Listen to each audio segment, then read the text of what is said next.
마태복음 5장 17절로 20절은 다음과 같이 기록했습니다. 내가 율법이나 선지자를 폐하러 온 줄로 생각하지 말라. 폐하러 온 것이 아니요 완전하게 하려 함이라. 진실로 너에게 이르노니 천지가 없어지기 전에는 율법의 1.1획도 결코 없어지지 아니하고 다 이루리라. 그러므로 누구든지 이 계명 중에 지극히 작은 것 하나라도 버리고 또 그같이 사람을 가르치는 자는 천국에서 지극히 작다 일컬음을 받을 것이요 누구든지 이를 행하며 가르치는 자는 천국에서 크다 일컬음을 받으리라. 내가 너희에게 이르노니 너희 의가 서기관과 바리새인들보다 더 낫지 못하면 결코 천국에 들어가지 못하리라. 아멘. 저는 매주 설교를 할 때마다 설교를 들으시는 분들에게서 수많은 무언의 메시지를 듣습니다. 이런 메시지들은 얼굴 표정을 통해서 들려집니다. 어떤 분들은 기쁜 표정으로 하나님의 말씀을 순종하는 마음으로 듣습니다. 저는 그런 분들을 매우 좋아합니다. 다른 분들은 뭔가 매우 마땅치 않은 얼굴 표정을 하고 설교를 듣습니다. 이런 분들은 내가 한번 들어줄 테니까 어디 한번 말해봐라 하는 표정입니다. 또 다른 분들은 화가 잔뜩 난 얼굴 표정을 하고 설교를 듣습니다. 이런 분들은 배우자에게 끌려서 억지로 교회에 오셨다는 것을 금방 알 수 있습니다. 이런 무언의 메시지들은 얼굴 표정뿐만 아니라 앉아있는 자세를 통해서도 들려집니다. 어떤 분들은 하나님의 말씀에 대한 기대감을 갖고 앞쪽에 앉아서 설교를 듣습니다. 이런 분들에게는 메시지가 쏙쏙 들어가는 것을 제가 느낍니다. 다른 분들은 중간 줄쯤에 팔짱을 낀 자세로 설교를 듣습니다. 이런 분들에게서는 메시지가 통통 튕겨져 나오는 것을 제가 느낍니다. 또 다른 분들은 아예 문 가까이에 앉으셔서 설교가 재미없으면 곧바로 나갈 준비를 하고 계십니다. 이런 분들에게는 메시지가 머리 위로 쌩쌩 날아가는 것을 제가 느낍니다. 저는 설교를 하는 중에 이런 여러 가지 무언의 메시지들을 받습니다.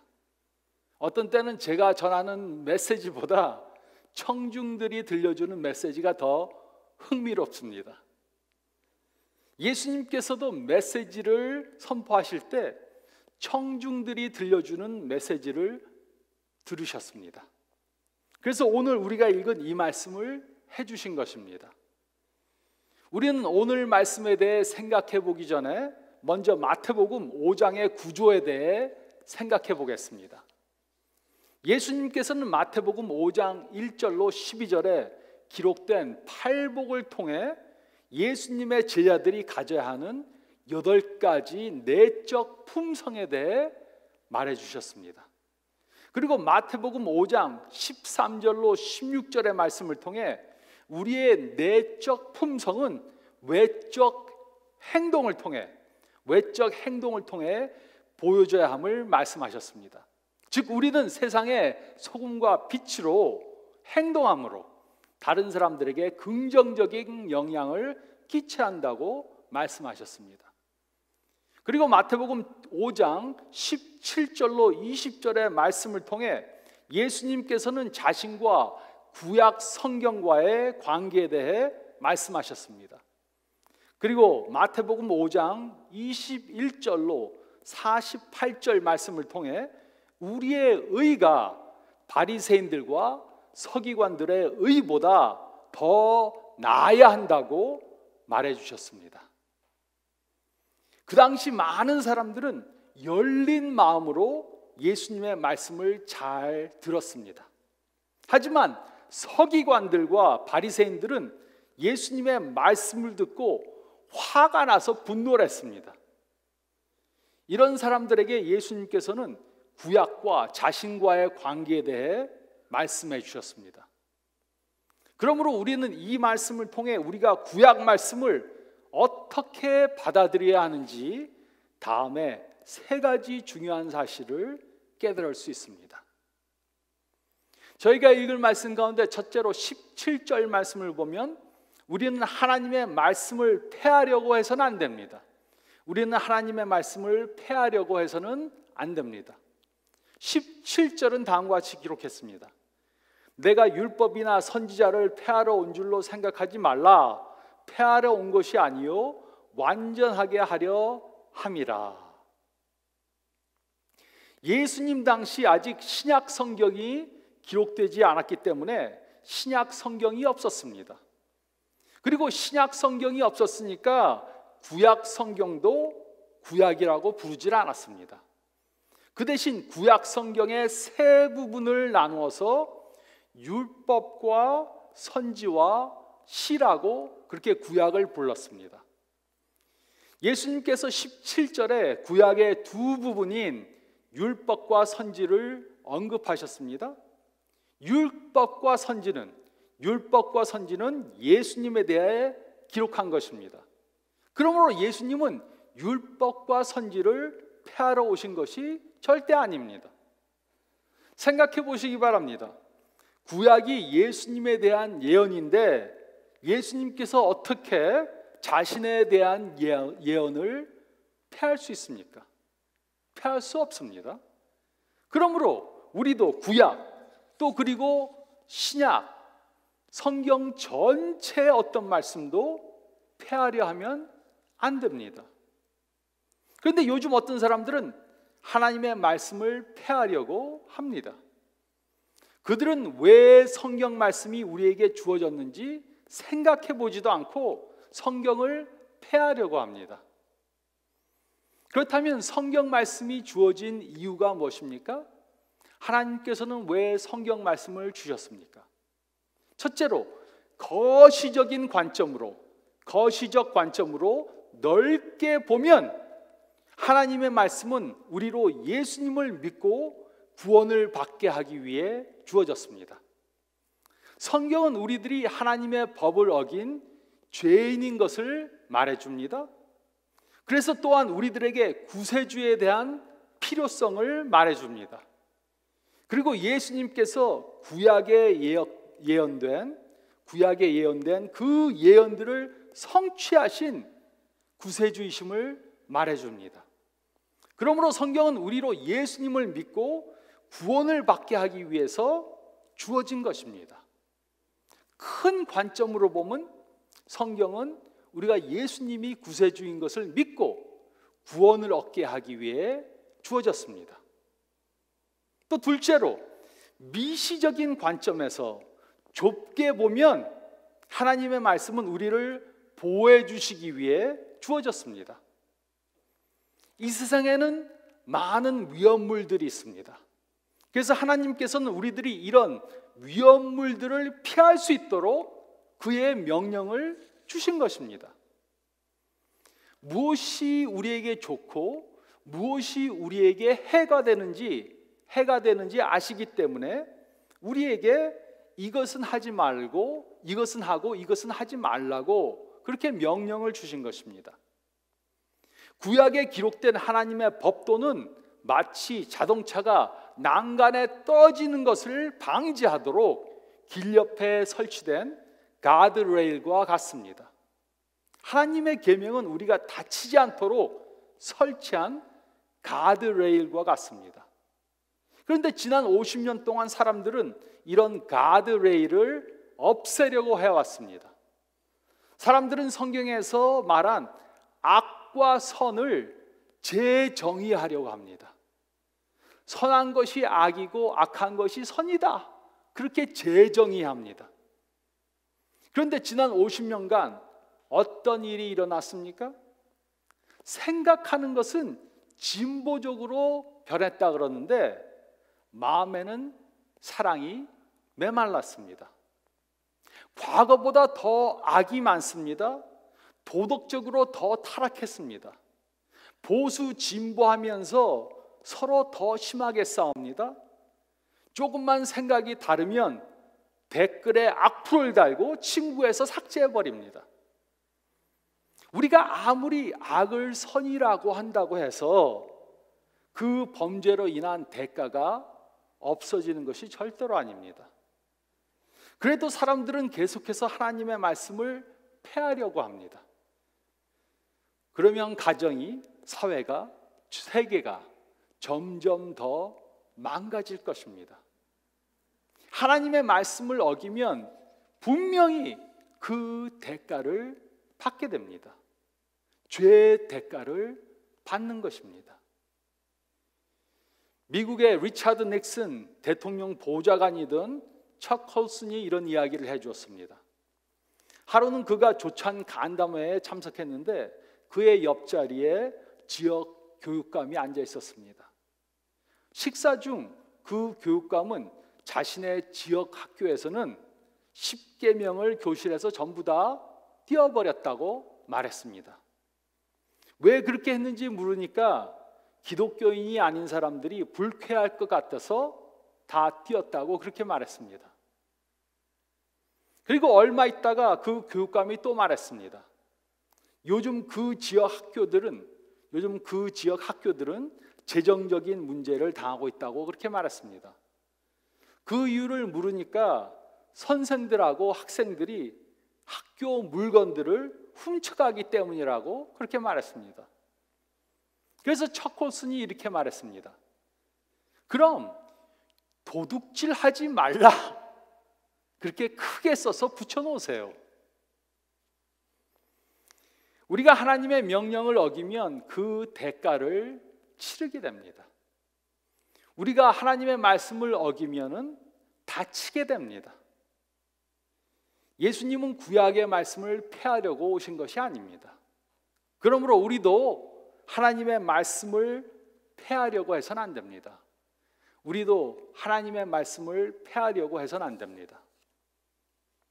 또 둘째로 저희가 읽은 말씀 가운데 17절과 18절 말씀을 보면 우리는 예수님께서 구약의 예언을 다 이루신 메시아이심을 믿어야 합니다.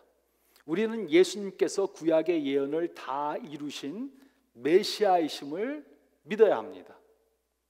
17절은 다음과 같이 기록했습니다.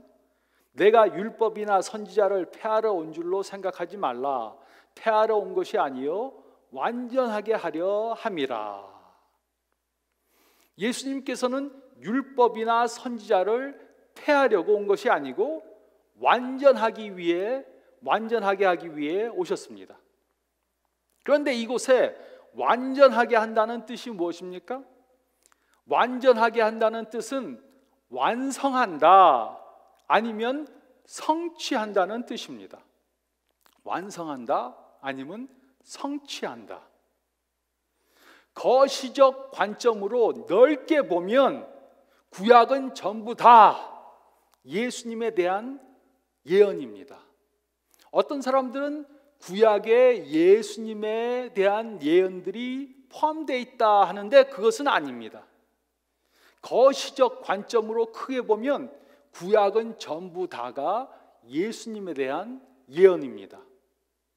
구약은 메시아가 오셔서 하실 일들을 예언한 책입니다. 그 예언들에는 어떤 것들이 있습니까?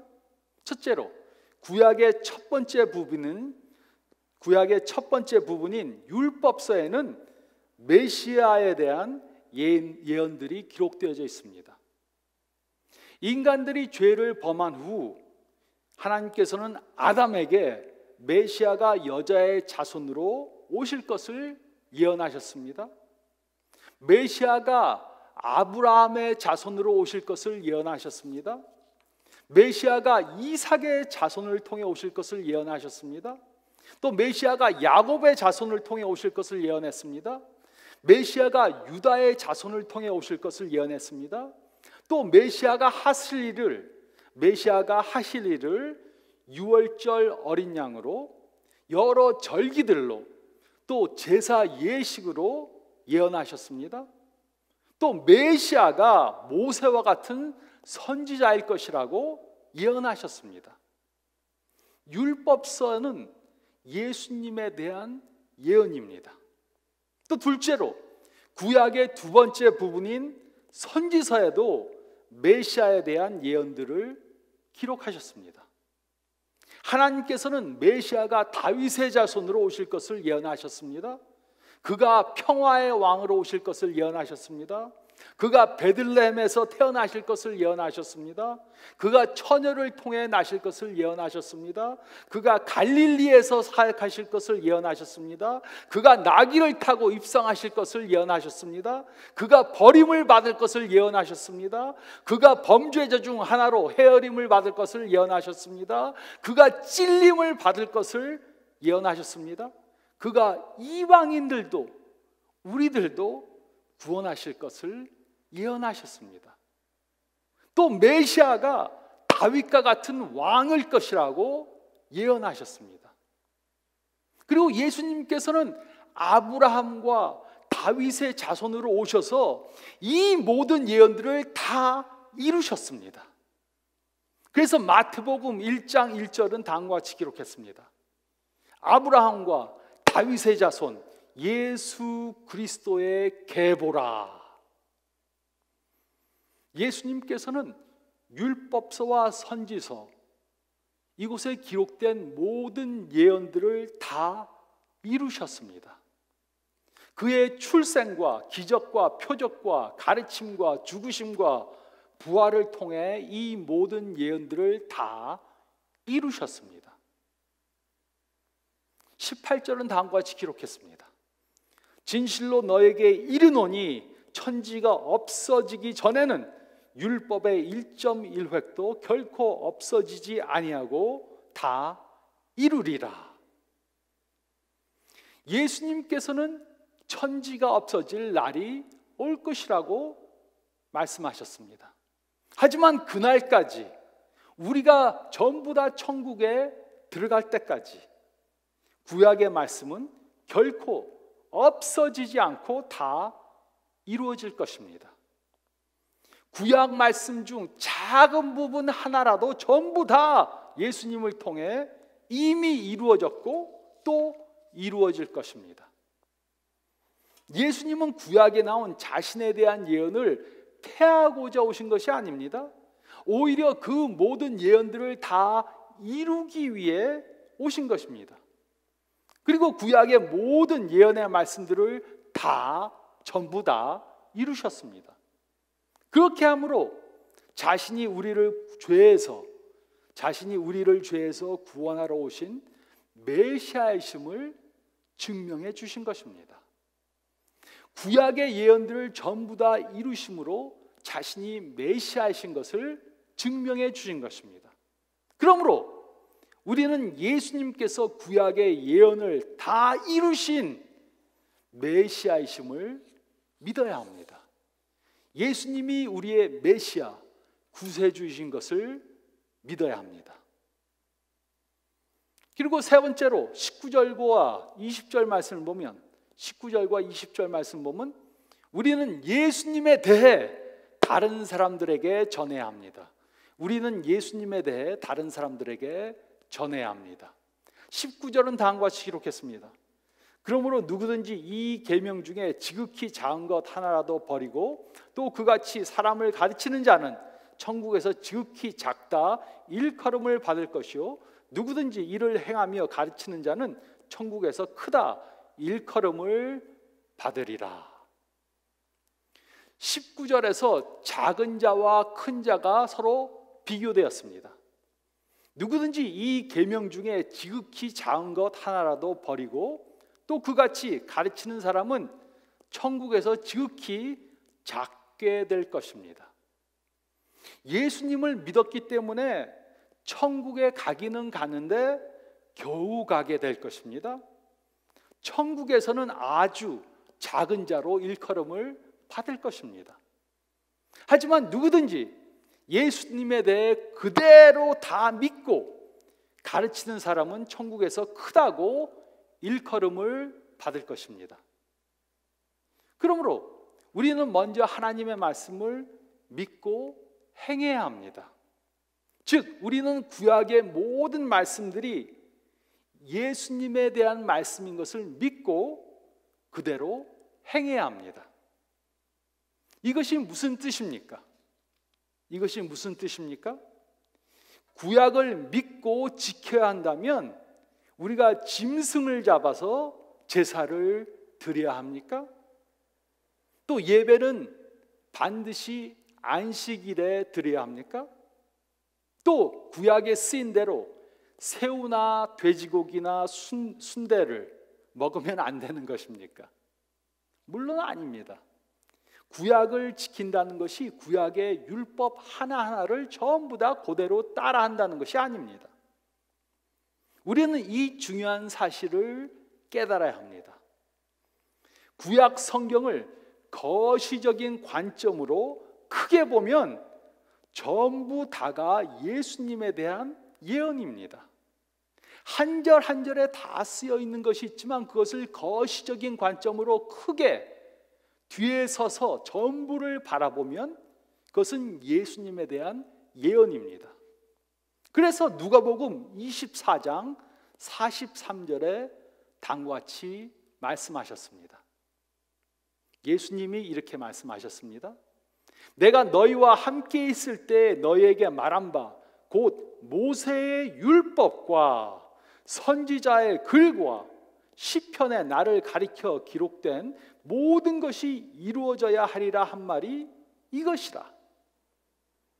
예수님께서는 모세의 율법과 선지자의 글과 시편, 이 구약 말씀이 전부 다 자신을 가리켜 기록한 것이라고 말씀하셨습니다.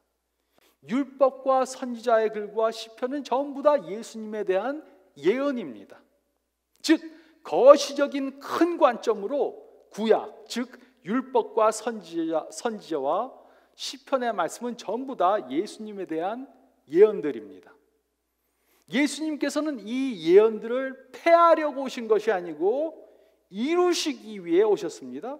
그리고 전부 다 이루셨습니다. 그래서 예수님께서는 십자가상에서 다 이루었다, 다 이루었다 말씀하신 것입니다.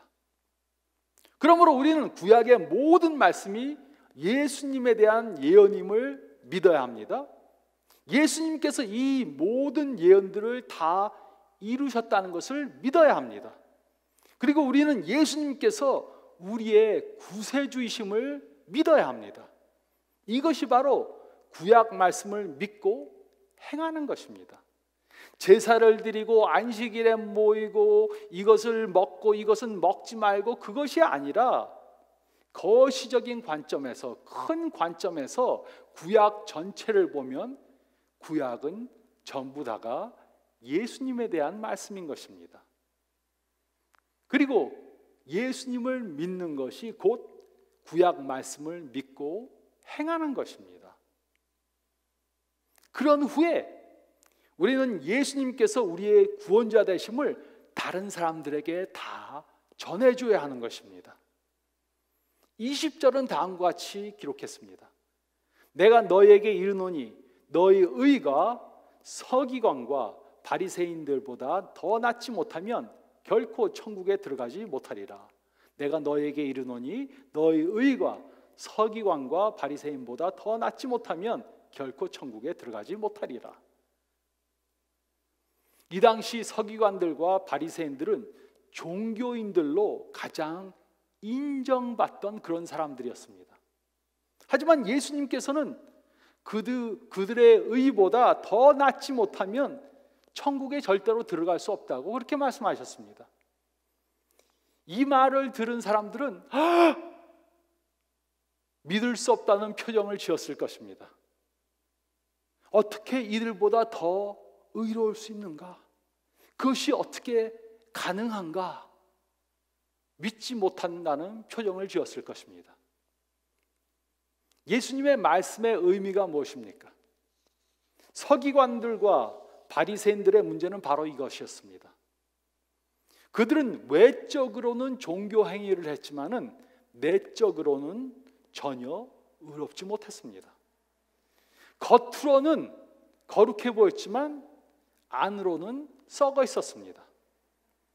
그들은 외식하는 거짓 종교인들이었습니다. 그래서 구약이 예언하는 메시아가 오셨는데도 영접하지 않은 것입니다. 그래서 예수님께서는 그들에게 내적 변화를 받으라고 말씀하셨습니다. 그리고 이런 변화는 예수님이 없이는 불가능한 것입니다. 이들의 문제는 내적 행동이 아니었습니다. 그 대신 이들의 문제는 내적 동기였습니다. 이들은 외적으로 거룩하게 보이는 것에만 관심이 있었고 내적으로 거룩해지는 것에는 관심이 없었습니다. 하지만 하나님께서는 우리 내면을 보십니다. 우리가 어떤 동기로 어떤 행동을 했는지 다 아십니다. 우리의 내면이 의롭지 않으면 외적 행동으로 하나님을 속일 수 없습니다. 참으로 의로운 사람은 하나님과 바른 관계를 갖고 그를 알고 그를 사랑하고 그에게 순종하는 사람입니다. 이렇게 하는 것은 시간을 정해놓고 정해진 시간에만 영적으로 행동하는 것이 아닙니다. 신앙생활은 아르바이트하는 것이 아닙니다. 신앙생활은 모든 마음과 시간과 정성과 물질을 다 예수님께 드리는 것입니다. 그리고 이것은 예수님이 없이는 불가능한 것입니다. 그래서 우리가 먼저 구약에 예언된 그 메시아 되시는 예수님을 우리가 믿고 그대로 살면서 우리는 예수님을 다른 사람들에게 전해야 합니다. 우리는 예수님을 다른 사람들에게 전해야 합니다. 우리는 어떻게 예수님의 제자들로 예수님이 원하는 의로운 삶을 살 수 있습니까? 바리새인들보다 서기관들보다 어떻게 더 의로운 삶을 살 수 있습니까? 이것은 스스로 노력한다고 되어지는 것이 아닙니다. 스스로 노력한다고 의로워지는 것이 절대로 아닙니다. 우리는 예수님께서 구약에 예언된 메시아이심을 믿어야 합니다. 그리고 우리는 예수님을 따르는 삶을 살겠다고 작정해야 합니다. 그러면 예수님께서는 약속하신 성령을 우리들에게 보내주십니다. 성령님께서 우리 안에 거하시면서 우리로 의로운 삶을 살게 해 주십니다. 성령의 능력으로 우리가 의로운 삶을 살도록 해 주십니다. 그러면 우리는 서기관이나 바리새인들보다 더 의로운 삶을 살 수 있습니다. 겉으로만이 아니라 안으로부터 예수님을 사랑하고 다른 사람들을 사랑하는 사람들이 될 것입니다.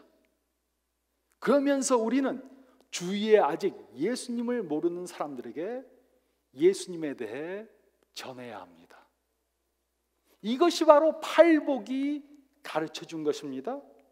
이것이 바로 이 세상의 소금과 빛으로 사는 것입니다. 이런 의로운 삶을 사시는 저와 여러분들이 되시기를 우리의 메시아, 구약의 말씀을 다 이루신 예수님의 이름으로 축원드립니다.